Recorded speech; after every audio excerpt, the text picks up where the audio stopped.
Hello Capricorn, Sun, Moon Rising, and Venus Signs. Kamusta kayo? Sana po'y nasa mabuti kayong kalagayan. Welcome back po sa Star Tarot.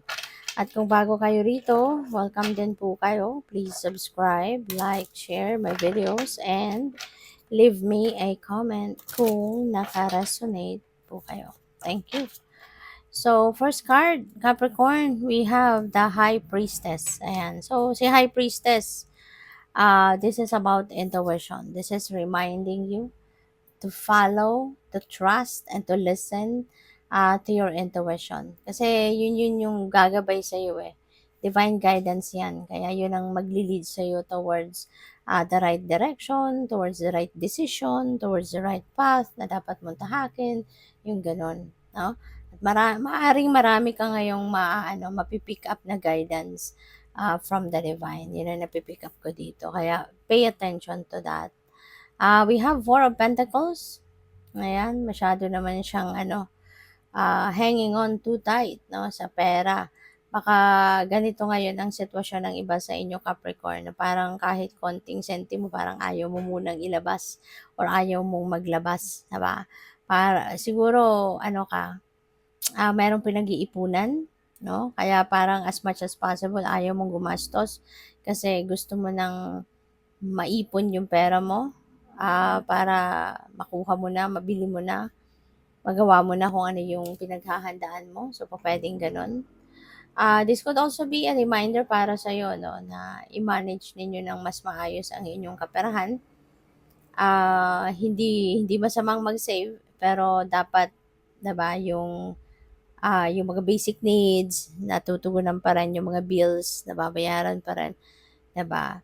Dapat yung pera may certain na schedule na kung saan pupunta, 'di ba? May mga kanya-kanyang allocation na. So we have the tower. This is change at ang tower moment sudden change ito. Ito yung klaseng pagbabago na alam mo na biglaan, no? Ito yung klaseng pagbabago na gugulatin ka na ng pagising mo, iba na yung sitwasyon mo. Yung parang ganun, yung pagising mo, oh my God, talaga? Yung mga mapapaganon ka. But yung change nito, is sa una, oo, pwedeng may discomfort. Sa una, pwedeng hindi ka mapapakali. Pero at the end of the day, when you are able to settle na sa kung saan ka dadalhin ng event na to, mapag-iisip-isip mo, marirealize mo na, oh my God, sana pala ako nang gumawa nito. Sana noon ko pa 'to ginawa. Kasi diyan ka magiging masayang-masaya. Diyan ka magiging masaya, diyan ka magiging fulfilled, diyan ka magiging yayamanin, 'di ba? Kasi ano na 'to eh, a-align ka ng universe doon sa destiny mo. Kaya magiging masayang-masaya ka na diyan. So, good luck. And by the way, maraming salamat for subscribing. And if you haven't subscribed yet, subscribe na kayo. And also, maraming salamat din for not skipping the ads. Malaking bagay yan sa akin. And also, please click the join button sa baba ng video kung gusto niyo na mag-join kayo sa membership. Okay? Salamat po. So, we have marriage. Yan. Baka kakasal na kayo, Capricorn. Baka kayo magpapakasal. Baka kayo ay engaged na at magpapakasal na. Possible din na ang iba sa inyo Capricorn, baka kayo ay pwedeng hindi naman kayo ikakasal, no? O pwedeng anak ninyo, pamangkin ninyo, baka may imbitahan kayo or you will be part of that wedding. Baka magiging sponsor kayo, parang ganon. So, we have evidence. Baka kayo ay naghahanap ng ebidensya. Pwedeng kayo, police, diba? Or kung ano man, detective, ganon. So, you are looking for proof, looking for evidence, nag-iimbestiga ka, parang ganon. Or possible din na hindi ganon, hindi yun ang trabaho mo, pero parang you are looking for proof about something na gusto mong patunayan. Maring merong statement kayo na nasabi na baka hinahanapan kayo ng proof para ma-justify ninyo yung statement ninyo. Kaya maaaring yun ang hinahanap ninyo. So, we have sweetheart. Pwedeng related yan dito sa marriage. Baka kayo ay magkakaanak na, buntis na. No? Kung yun nga, hindi ito para sa lahat. So, kung hindi man kayo ito, pwedeng asawa mo, diba, yung buntis, or pa pwedeng kamag-anak mo, anak mo, pamangkin mo, kung sino man na malapit sa puso mo. So, yun, baka merong nagbubuntis na, diba? At, yan, may resulta na. Para malapit itong mga anak eh, no? So, congratulations sa inyo kasi malapit na madagdagan ng inyong pamilya.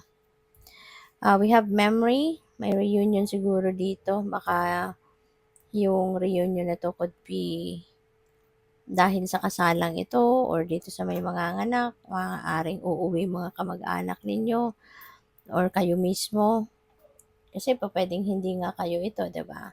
So, pwedeng kunyari anak mo 'yan na manganganak na, 'di ba? So, kaya uuwi kayo, pwedeng gano'n. So, whatever the case may be, with this memory, energy, this could signify a reunion of a family. So, mayroong mga magsasama-sama ditong pamilya. Or po pwede rin na baka nasa abroad kayo or nasa malayong lugar sa Pilipinas, nami-miss mo yung pamilya mo, kaya nagba-browse-browse ka ngayon ng album mo, baka meron pang physical album or album sa phone, 'di ba? Maaaring nagba-browse-browse kayo at tinitignan-tignan ninyo yung mga mahal ninyo sa buhay. Regalo. So, puwedeng naghahanda ka ng regalo, puwedeng ikaw yung magbibigay neto. Puwedeng related yan dito sa kasalan, 'di ba? Magreregalo kayo sa kasalan or for others of you na wala namang gano'ng sitwasyon, baka yung gift na 'to, kayo ang tatanggap. Baka merong magreregalo sa'yo. Puwedeng tangible yan, puwedeng non-tangible, okey? So, pupuwedeng, materyal na bagay ito, pupuwede rin naman na hindi. Pupuwedeng ano 'to, pupuwedeng opportunity, 'di ba? Puwedeng oportunidad ang dadating, ganyan. So, what else? We have family, ayan. So, more of family, Capricorn. Maaaring meron talaga kayong ano dito, maaaring merong pagkikita-kita, merong bonding ang magkakapamilya. Pupuwedeng uuwi kayo talaga para makasama ang pamilya, puwedeng gano'n. Or baka nagtatrabaho kayo somewhere, 'di ba? Matagal na kayong hindi umuuwi. Kaya ngayon, yun, yung parang you're going to spend quality time, no, with your family. So, pupuwedeng gano'n. So, baka mag-out of town din kayo, ang iba sa inyo, 'di ba? Magba-bonding out of town or pupuwedeng sa bahay, 'di ba, staycation along with the family. So, pupuwedeng may mga gano'n at i-enjoy ninyo, 'no, kasi pupuwedeng meron din talagang may mga kamag-anak siguro kayong ikakasal, ganyan, may mga manganganak, kaya pupuwedeng ma-busy talaga ang iba sa inyo. So, good luck. Thank you for watching. Love and light. Namaste.